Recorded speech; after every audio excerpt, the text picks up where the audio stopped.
இறையேசுவில் பிரியமான சகோதர சகோதரிகளே, நமது ஆண்டவர் இயேசு கிறிஸ்துவுடைய திருப்பெயரால் உங்களுக்கும் உங்கள் குடும்பத்தில் இருக்கிற அனைவருக்கும் அன்பும் சமாதானமும் மகிழ்ச்சியும் உண்டாவதாக. அன்புமிக்கவர்களே, ஆகஸ்ட் மாதம் 25ஆம் தேதி தாயாம் திரு அவை இருவரும் புனிதர்களுடைய நினைவு நாளை கொண்டாடுகிறது. முதலாவது பிரான்ஸ் தேசத்தை சார்ந்த அரசர் புனித லூயி என்பவருடைய நினைவு நாளையும், மற்றும் ஒரு புனிதராக ஸ்பெயின் தேசத்தில் பிறந்து ரோம் நகரத்தில் மரித்த புனித ஜோசப் கலசான்ஸ் என்கிற 2 புனிதர்களுடைய நினைவு நாளை தான் கொண்டாடுகிறது. அன்புமிக்கவர்களே, இந்த புனித 9ஆம் லூயி என்பவர் பிரான்ஸ் தேசத்தில் அரச குடும்பத்தில் பிறந்தவர். பிரான்ஸ் தேசத்தை அரசராக வழி நடத்தியவர். பல சிலுவை போர்களை மேற்கொண்டவர். தன்னுடைய இளமை காலத்தில் திருமணம் செய்து கொள்ளாமலே இருப்பதற்காக தன்னுடைய தந்தையிடத்தில் அனுமதி கேட்கிறார். இருந்தாலும் அரசவையினுடைய சட்டத்திட்டங்களுக்கு உட்பட்டு அரசை காப்பாற்றுவதற்காக இவர் திருமணம் செய்து கொள்கிறார். பிறகு தன்னுடைய ஆட்சி காலத்தில் பல்வேறு சீர்திருத்தங்களை கொண்டு வந்த ஒரு புனிதராகவும், தேவாலயங்களை கட்டி எழுப்பி ஏழை எளியவர்களுக்காக நீதியை செய்த ஒரு புனிதராகவும், அதே நேரத்தில் மக்கள் அனைவரும் அரசரிடத்தில் நேரடியாக தங்களுடைய குறைகளை கூறும்படியான ஒரு வாய்ப்பையும் வசதியும் ஏற்படுத்திய ஒரு அரசராகவும், புனித பூமிகளை மீட்டெடுப்பதற்காக துருக்கியர்களுக்கு எதிரான 2-3 சிலுவை போர்களை மேற்கொண்ட ஒரு புனிதராகவும் தான் இவர் அறியப்படுகிறார். கடைசி வரையில் விசுவாசத்திலும் ஒழுக்கத்திலும் சிறந்து விளங்கிய இந்த புனித 9ஆம் லூயி தன்னுடைய முதுமை காலத்தில் நோயின் காரணமாக இறைவனடி சேர்ந்தார் என்று தான் இவருடைய வாழ்க்கை வரலாற்றில் நம்ம வாசிக்கிறோம். நம்முடைய விசுவாச பிரமாணத்தின் பொழுது அவர் உண்மையாகவே மனிதனானார் என்கிற அந்த ஒரு வார்த்தையை சொல்லுகிற நேரத்தில் முழந்தாளிடுகிற ஒரு பழக்கத்தை நம்ம வைத்திருக்கிறோம். அதை தொடக்கி வைத்தவர் இந்த அரசர் 9ஆம் லூயி என்று தான் நம்ம வரலாற்றில் வாசிக்கிறோம். சிலுவை பாடுகளை நம்ம தியானிக்கிற நேரத்தில் இயேசு மரித்தார் என்கிற அந்த 12வது ஸ்தலத்தில் அனைவரும் முழந்தாளிட்டு அமைதியாக ஜெபிக்கிற வழக்கத்தை கொண்டு வந்த ஒரு புனிதரும் இந்த புனித 9ஆம் லூயி என்று தான் அறிகிறோம். அன்புமிக்கவர்களே, அரசராக பிறந்தாலும் கடைசி வரையில் கடவுள் திருமுன்னிலையில் நேர்மையாளராக, நீதிமானாக, கிறிஸ்துவுக்காக வாழ்ந்த ஒரு அரசர் தான் இந்த 9ஆம் லூயி. இன்றைக்கு நாம் நினைவு கூறுகிற 2வது புனிதர் புனித ஜோசப் கலசான்ஸ் என்று சொல்லப்படுகிற ஸ்பெயின் தேசத்தில் ஒரு பிரபுத்துவ குடும்பத்தில் பிறந்தவர் தான் இந்த ஜோசப் கலசான்ஸ். பிறகு ரோம் நகரத்திற்காக குருத்துவ படிப்பிற்காக வருகிறார். குருத்துவ படிப்புகளை மேற்கொண்ட பிறகு ரோம் நகரத்தில் முதலாக மக்களுக்கு இலவச கல்வி கொடுக்கிற ஏழை எளிய மாணவ மாணவிகளுக்கு மறைக்கல்வியையும் கல்வியும் சேர்த்து கொடுக்கிற ஒரு குருவானவராகத்தான் இவர் அறியப்படுகிறார். தன்னுடைய வாழ்நாள் முழுவதும் ஏழை இளையோருக்கு கல்வியை கற்பிக்கிற ஒரு பணியையும், இறைவனிடத்தில் கொண்டு வந்து சேர்க்கிற ஒரு பணியையும், அன்பு காட்டுவதன் மூலமாகத்தான் நல்ல கல்வியை மக்களுக்கு கொடுக்க வேண்டும் என்கிற ஒரு உன்னத உயரிய நோக்கத்தோடு வாழ்நாள் முழுவதும் கல்வி பணியையும் மறைக்கல்வி பணியும் செய்தவர் தான் இந்த புனித ஜோசப் கலசான்ஸ் என்பவர். அன்புமிக்கவர்களே, வாழ்வினுடைய இறுதி காலத்தில் தன்னுடைய சபை சகோதரர்களாலேயே குற்றம் சாட்டப்பட்டு மிகுந்த மனவேதனைக்கு உள்ளாகி இருந்தாலும் கடைசி வரையில் கடவுளுக்கு எதிராக முணுமுணுக்காமல், கடவுளுக்கு எதிராக பேசாமல், அனைத்து துன்பங்களையும் மனதார ஏற்றுக்கொண்டு ஏழை எளிய இளைஞர்களுடைய ஆன்ம ஈடேற்றத்திற்காக பாடுபட்டவர் தான் இந்த புனித ஜோசப் கலசான்ஸ்.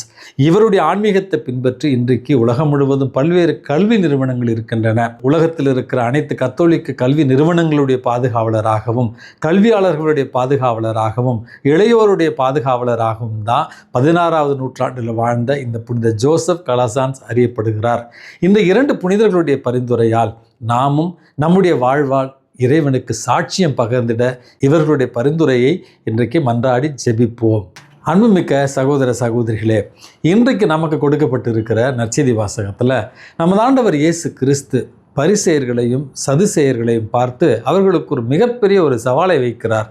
அந்த சவால் என்பது வெறும் வெளிவேடத்தோடு இல்லாமல் உண்மையான உள்ளார்ந்த இரக்கத்தோடும் நீதியோடும் நற்பண்புகளோடும் கடவுளை வழிபட அவர்களுக்கு அழைப்பு விடுக்கிறார்.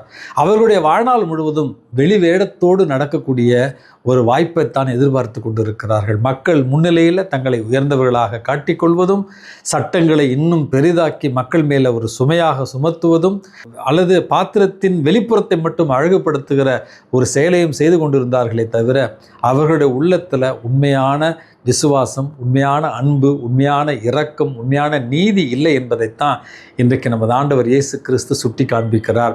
அன்றைக்கு வேண்டுமென்றால் நமது ஆண்டவர் இயேசு கிறிஸ்து இந்த வெளிவேடத்தை பற்றின ஒரு சவாலை, இந்த வெளிவேடத்தை பற்றின ஒரு எச்சரிக்கையை பரிசேயர்களுக்கும் சதுசேயர்களுக்கும் கொடுத்திருக்கலாம். ஆனால் இன்றும் பரிசேயர்களைப் போலவும் சதுசேயர்களைப் போலவும் வெளிவேடமாக வாழுகிற உங்களுக்கும் எனக்கும் ஒரு எச்சரிக்கை பதிவாகத்தான் இன்றைய மன்னா வழியாக இறைவன் இந்த சவாலை நமக்கு விடுக்கிறார்.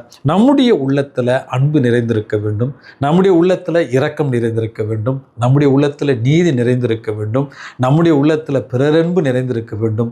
ஆண்டவர் திருமுன்னிலையில் நீதிமான்களாக நம்ம உள்ளார்ந்த ஒரு இன்னர் லைஃப் என்று சொல்லுகிறோம் அல்லவா, தனிமனித ஒழுக்கத்தோடும் தனிமனித புனிதத்தோடும் நம்ம உள்ள தூய்மையோடு வாழ வேண்டும் என்பதையே முதல் செய்தியாக நமது ஆண்டவர் இயேசு கிறிஸ்து இன்றைக்கு தருகிறார். அன்புமிக்கவர்களே, யாருடைய மனதையும் புண்படுத்துவதற்காக அல்ல, இந்த ஒரு காலகட்டங்களில் ஆயிரக்கணக்கான மக்கள், லட்சக்கணக்கான மக்கள் திருப்பயணமாக வேலை நகரை நோக்கி அன்னை மரியாளுடைய அந்த விழாவினுடைய ஒரு தயாரிப்பாக அந்த கொடியேற்றத்திற்காக இன்றைக்கு சென்று கொண்டிருக்கிறார்கள்.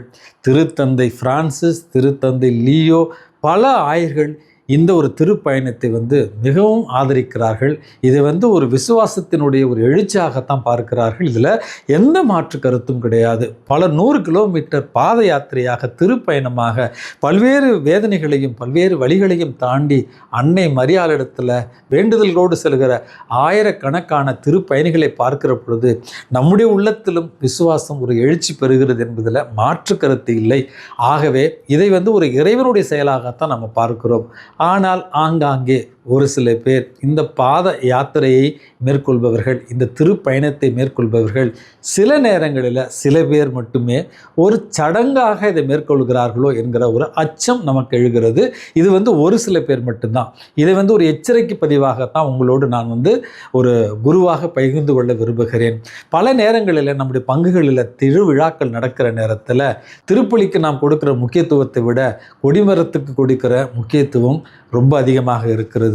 திருப்பலிக்கு நாம் கொடுக்கிற முக்கியத்துவத்தை விட தேர்பவனிகளுக்கு கொடுக்கிற முக்கியத்துவம் அதிகமாக இருக்கிறது. இதோடு கூட இன்றைக்கு வேளாங்கண்ணிக்கு செல்பவர்கள் அங்கே திருப்பயணமாக சென்று நல்ல ஒரு ஒப்புரவு அருட்சாதனம் செய்து நல்ல ஒரு பாவ மன்னிப்பை பெற்று திருப்பலியில் பங்கு பெற்று ஆண்டவருடைய திருவுடலையும் திரு ரத்தத்தையும் உணவாக பெற்றுக்கொண்டு அன்னை மரியாளிடத்தில் ஜெபித்து ஆசீர்வாதங்களோடு திரும்பி வந்தால் உண்மையாகவே நம்ம எல்லோருக்கும் மகிழ்ச்சி தருகிற ஒரு செய்தி தான்.